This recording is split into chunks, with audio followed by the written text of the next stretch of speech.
रहमानिर्रहीम। आज के इस लेक्चर के अंदर हम न्यूटन-रैप्सन मेथड की कुछ प्रॉब्लम्स को डिस्कस करते हैं।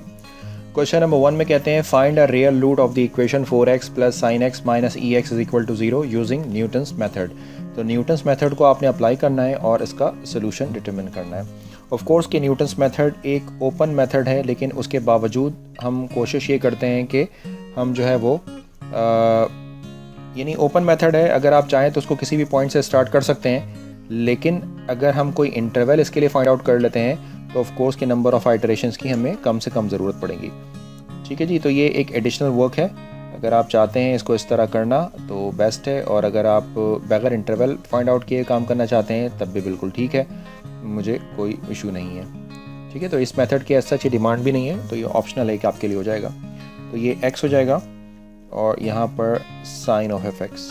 ठीक है जी, तो ये हम इंटरवल इसलिए फाइंड आउट कर लेते हैं ताकि हमें ये फाइंड आउट करना आसान हो जाए कि रूट हमारा कहाँ पर है, और उसके अकॉर्डिंग हम कोई इनिशियल गेस करें जिससे हमारे काम आसान हो जाए। -2 -1 0 1 2 3 4 सपोज। अच्छा जी, ये है आपके फंक्शन की value f of x is equal to 4x plus sine x and minus e x. ठीक है जी, तो आप इसको किसी भी पॉइंट से स्टार्ट कर सकते हैं, लेकिन मैं पॉइंट ढूंढने के लिए हमेशा इसी अप्रोच को यूज़ कर रहा हूँ। तो जब मैंने -3 पर आंसर निकाला इस फंक्शन के लिए तो आंसर बना आपका नेगेटिव, -2 पर भी इसका आंसर है नेगेटिव, -1 पर भी इसका आंसर नेगेटिव है, 0 पर भी इसका आंसर नेगेटिव आ रहा था, 1 पर इसका आंसर पॉजिटिव है, 2 पर इसका आंसर पॉजिटिव है, एंड सो ऑन। बाकी की हमें शायद ज़रूरत ही ना पड़े। तो अगर आप नोट करें तो ज़ीरो और 1 के दरमियान साइन जो है फंक्शन अपनी चेंज कर रहा है, तो इसका मतलब ये हो गया कि यहाँ पर आपको इंटरवल मिल गया। As f of x has opposite sign at x is equal to 0 and x is equal to 1, therefore at least one real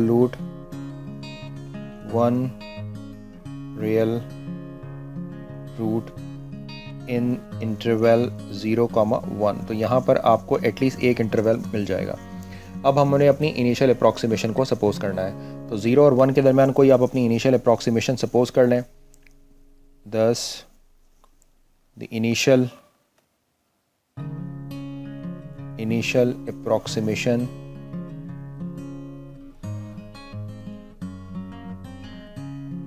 approximation हम क्या ले रहे हैं, as x not is equal to 0। तो हमने अपनी initial approximation x not is equal to 0 suppose कर ली।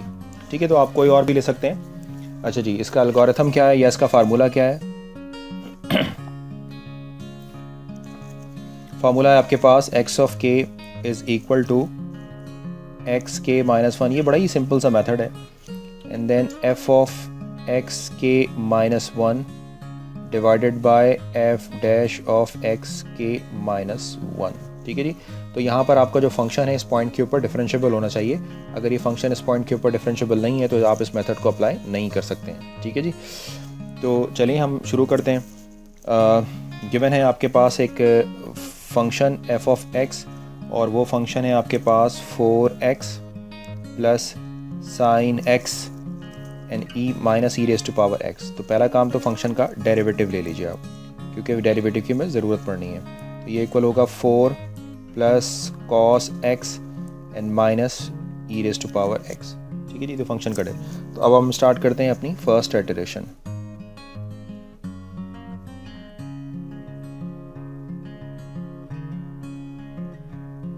First iteration start करने के लिए k की वैल्यू को आप 1 रख दें। तो जब आप k की वैल्यू को 1 रखेंगे तो x1 के लिए फार्मूला क्या बनकर आएगा? ये फार्मूला बन जाएगा x not minus f of x not and then divided by f dash of x not. ठीक है जी, तो अब इस फार्मूले के अंदर सारी वैल्यूज़ को पुट कर दीजिए। ये हो जाएगा आपके पास x नॉट माइनस, फिर आपको चाहिए एफ ऑफ एक्स नॉट। तो अब आपको एफ ऑफ एक्स नॉट चाहिए, तो ये एफ ऑफ एक्स है, इसकी वैल्यू एक्स नॉट के ऊपर लिख दीजिए आप। तो f of x not equal होगा आपके पास 4x not plus sine x not minus e raise to power x not. ठीक है जी, और इसी तरीके से इसका डेरिवेटिव लिख दीजिए डिनोमिनेटर। डेरिवेटिव इक्वल होगा आपके पास 4 plus cos x not minus e x not. ठीक है जी। अब यहाँ पर आप सारी वैल्यूज़ को प्लग इन कर दें। तो आप तमाम वैल्यूज़ को प्लग इन करेंगे तो क्या रिज़ल्ट बनेगा आपके पास? तो x1 की जो वैल्यू है आपके पास इक्वल होगी, क्योंकि x नॉट हमने 0 से स्टार्ट किया है, तो ये बन जाएगा 0 माइनस ये हो जाएगा 4 मल्टीप्लाई बाई 0। अगेन मैंने बहुत डिटेल स्टेप सारे करता हूँ, लेकिन आप चाहें तो इसमें से स्टेप को स्किप कर सकते हैं। e power 0 and then 4 plus cos of 0 minus e raise to power 0। Simplify करेंगे तो आंसर बनेगा 0.25। सेकेंड आइटरेशन परफॉर्म करते हैं।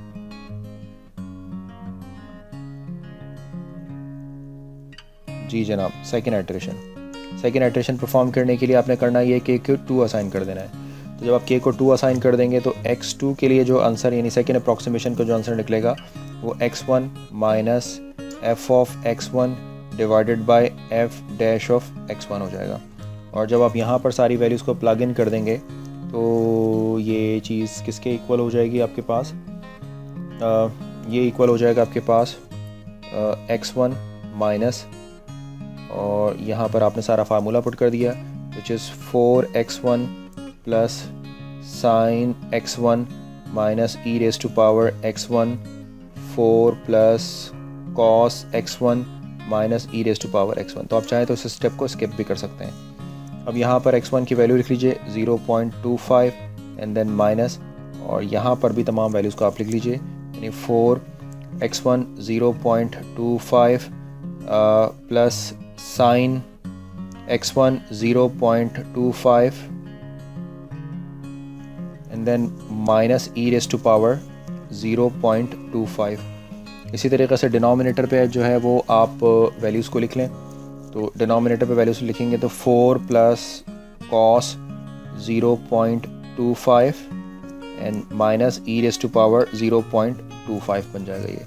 इसको जब आप फर्दर सिंप्लीफाई करेंगे तो सिंप्लीफाई होने के बाद जो आपके पास x2 की वैल्यू निकल कर आएगी वो निकल कर आएगी 0.259938। तो बेसिकली ये है आपका रिक्वायर्ड रूट, यानी अप्रॉक्सीमेटेड रूट आपके पास एक ये है, और एक अभी आपने थोड़ी देर पहले x1 की जो वैल्यूज़ आपने निकाली है, क्या निकाली है x1 की वैल्यू?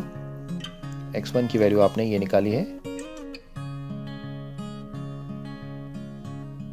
जी, ये जो x1 की वैल्यू आपने निकाली है ये वाली, ये भी आपके पास है आपका रिक्वायर्ड रूट। ठीक है जी। तो इस तरीके से आपने x2 कंप्यूट करना है। सिमिलरली इसी तरीके से आपने x3 कंप्यूट करना है तो थर्ड आइटरेशन में, और ये प्रोसेस उस वक्त तक चलता रहेगा जब तक आप अपने ओरिजिनल रिजल्ट की तरफ नहीं पहुंच जाएंगे। तो मैं एक आइटरेशन आपको और परफॉर्म करके दिखा देता हूँ। थर्ड आइटरेशन, जी ना, ज़रा इसको जल्दी से देख लेते हैं। थर्ड आइटरेशन में जो x3 की वैल्यू है ये कैसे निकलेगी? x2 minus f of x2 divided by f dash of x2, और ये सारी वैल्यूज़ इक्वल होंगी। x2 आपको पता है कितना है, x2 0.259938 है आपके पास, एंड देन माइनस फिर ये बन जाएगा 4 टाइम्स ऑफ 0.2599, राइट। इसी तरीके से माइनस साइन अपने कैलकुलेटर को रेडियन मोड पे कर लीजिएगा, 0.2599 और फिर minus time e raise to power 0.52599। इसी तरीके से डिनोमिनेटर में डेरिवेटिव है plus cos 0.2599 minus e raise to power 0.2599। तो जब आपने x3 की वैल्यू कैलकुलेटर से निकाली तो ये बन जाएगा आपके पास 0.259959। तो ये आपके पास जो है वो एक और नई अप्रॉक्सीमेटेड वैल्यूज़ आ गई हैं। तो ये आपके पास एक और नई वैल्यू बनकर आ गई हैं। तो जब मैंने इसकी फोर्थ आइटरेशन परफॉर्म की बिल्कुल इसी तरीके से, तो जब हमने फोर्थ आइटरेशन परफॉर्म की तो फोर्थ आइटरेशन पर जो आपका रिज़ल्ट है वो रिपीट होना शुरू हो गया। फोर्थ आइटरेशन पर आपका रिज़ल्ट जो वो रिपीट होना शुरू हो गया, और मेरा आंसर बना 0.259959990। तो ये मेरे पास बेसिकली x4 की वैल्यू थी और यही मेरा जो है फुल एंड फाइनल रिज़ल्ट था। तो इस तरीके से आप जो है वो न्यूटन्स मेथड्स की प्रॉब्लम को आसानी से सॉल्व कर सकते हैं, राइट। कुछ सैम्पल प्रॉब्लम्स आपके लिए दे रहा हूँ, आप इसको ज़रूर ट्राई कीजिए। तो उसमें से आप कुछ देखिएगा।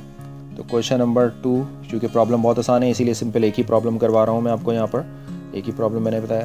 तो ये जो f ऑफ x है is equal to cos x minus x and ex, इसको आपने जो है वो न्यूटन्स मेथड से ट्राई करना है।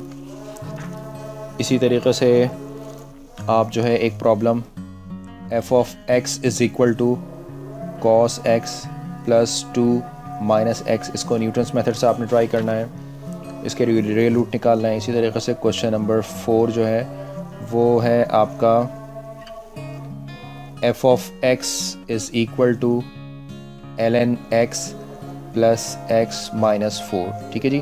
तो ये 3 प्रॉब्लम है, इन तीनों प्रॉब्लम को आपने न्यूटन्स मेथड से ट्राई करना है और मुझे बताना है कि इसका क्या रिज़ल्ट निकल कर आएगा। Thanks for watching this video. अल्लाह हाफ़िज़।